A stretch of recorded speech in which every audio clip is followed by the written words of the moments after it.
आज हम एक विशेष अवसर पर यानी जनजातीय गौरव दिवस पर यहाँ वो गौरव दिवस मनाने के लिए यहाँ उपस्थित एकत्रित हुए हैं ताकि भगवान बिरसा मुंडा की याद में हम सब लोग उसको श्रद्धांजलि अर्पित कर सके।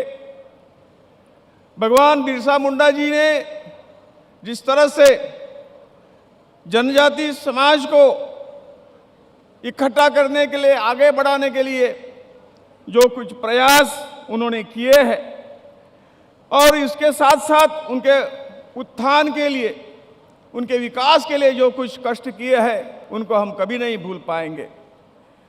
दूसरी बात, स्वतंत्रता संग्राम में जिन्होंने जिस तरह से अंग्रेजों को यहां से भगाने के लिए जो कुछ प्रयास किए हैं वो भी हम भूल नहीं सकते।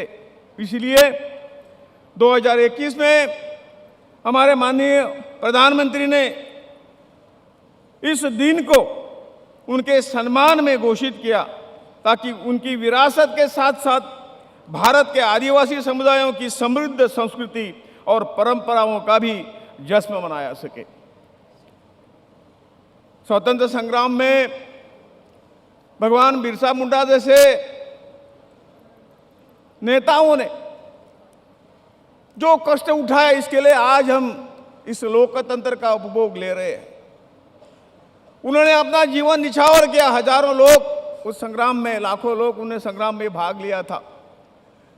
लेकिन जिस तरह से निडर वृत्ति से अंग्रेजों का उन्होंने जो सामना किया और उन्हीं के खातिर हम स्वतंत्र हुए, यह हमने ध्यान में रखना होगा। इनका त्याग, उनकी तपश्चर्या, समाज के प्रति उनका जो कुछ योगदान था, उस योगदान को देश कभी नहीं भूलेगा। और ये सब गुण एक शतांश भी अपने इसमें हम उतार पाए और देश के खातिर, आदिवासी समाज के खातिर हम कुछ कर पाए तो निश्चित तौर से हम भी थोड़ा सा कुछ कर सके। हम इसी के सभी प्रयासों में हमारा भी एक कण उसमें जाए तो निश्चित तौर से हम भी गौरवान्वित होंगे। हमारे आदिवासी भाई बहनों ने हमारे देश के विकास में बहुत बड़ा योगदान दिया है। उन्होंने भारत की स्वतंत्रता के लिए भी साहसपूर्वक संघर्ष किया है। हमारे प्राकृतिक संसाधनों की रक्षा की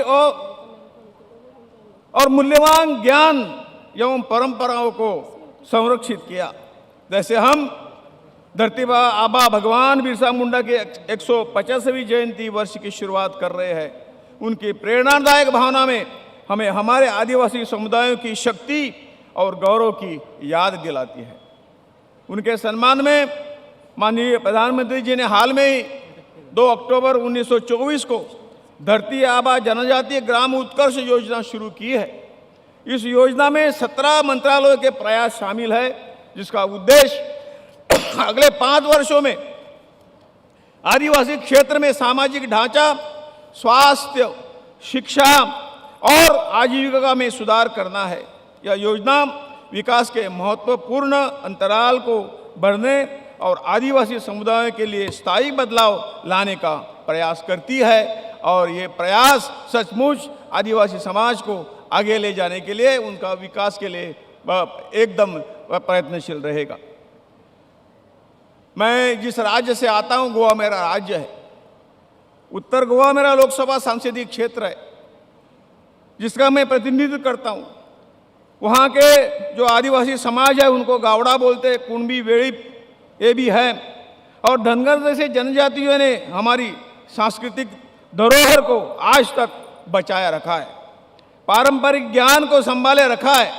स्वास्थ्य, चिकित्सा से लेकर लोक साहित्य तक हमारी धरोहर इनकी वजह से ही है, बची है। मैं उन पर गर्व करता हूँ।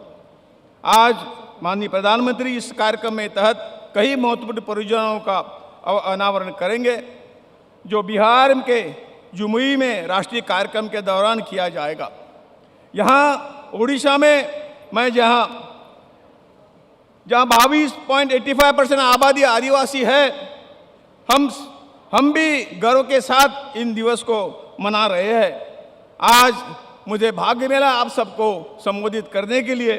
ओडिशा में 62 विभिन्न आदिवासी समुदाय है, जिनमें से 13 विशेष रूप से कमजोर जनजाति समूह है और उनकी अद्वितीय परंपरा और संस्कृति हमारे देश को समृद्ध बनाती है।